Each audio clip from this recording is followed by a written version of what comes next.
होली के रंग, प्रेम, भक्ति और भाईचारे की कहानियां। एक, प्रहलाद और होलिका की कहानी। बहुत समय पहले की बात है। हिरण्यकश्यप नाम का एक असुर राजा था।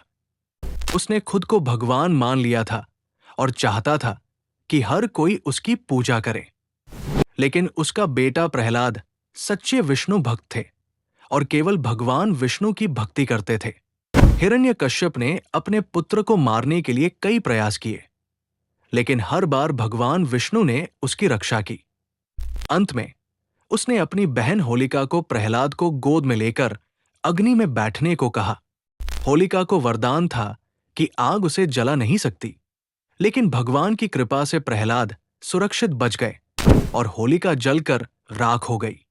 इस घटना के बाद बुराई पर अच्छाई की जीत का जश्न मनाने के लिए होली जलाने की परंपरा शुरू हुई। 2. राधा कृष्ण और ब्रज की होली।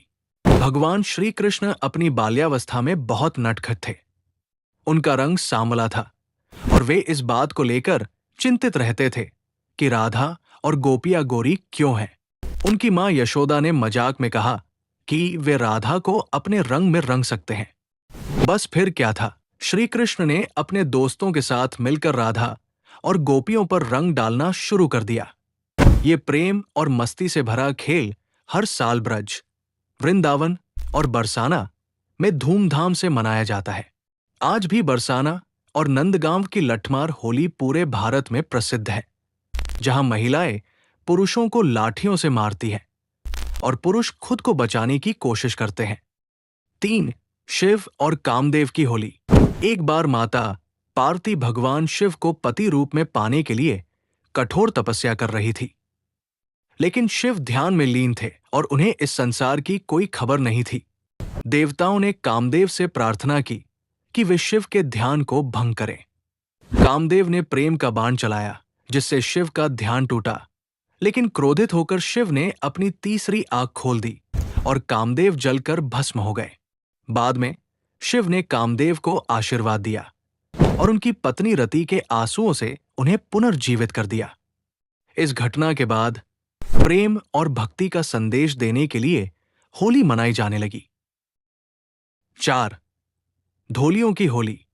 महाराणा प्रताप और उनकी सेना। ऐसा कहा जाता है कि जब महाराणा प्रताप जंगलों में मुगलों से संघर्ष कर रहे थे, तब उनके सैनिकों का मनोबल बनाए रखने के लिए ढोलियों, ड्रम बजाने वाले योद्धा ने होली के दिन रंग खेला और गीत गाए। वे दुश्मनों से घिरे थे, लेकिन फिर भी उन्होंने उत्सव मनाया। इस कहानी से ये संदेश मिलता है कि परिस्थितियां चाहे कैसी भी हों, खुशी और उम्मीद नहीं छोड़नी चाहिए। निष्कर्ष, होली सिर्फ रंगों का त्योहार नहीं है, बल्कि ये प्रेम, भक्ति, विजय और भाईचारे का संदेश भी देती है। इस दिन लोग पुराने गिले शिकवे भुलाकर एक दूसरे को गले लगाते हैं और रंगों से सराबोर हो जाते हैं। आपको ये कहानियां कैसी लगी? आपकी होली की कोई खास याद है? इस वीडियो के बारे में आपके क्या विचार हैं? नीचे कमेंट्स में अपने विचार साझा करें और इस तरह के और कंटेंट के लिए स्टोरीवर्सल सब्सक्राइब करना न भूलें।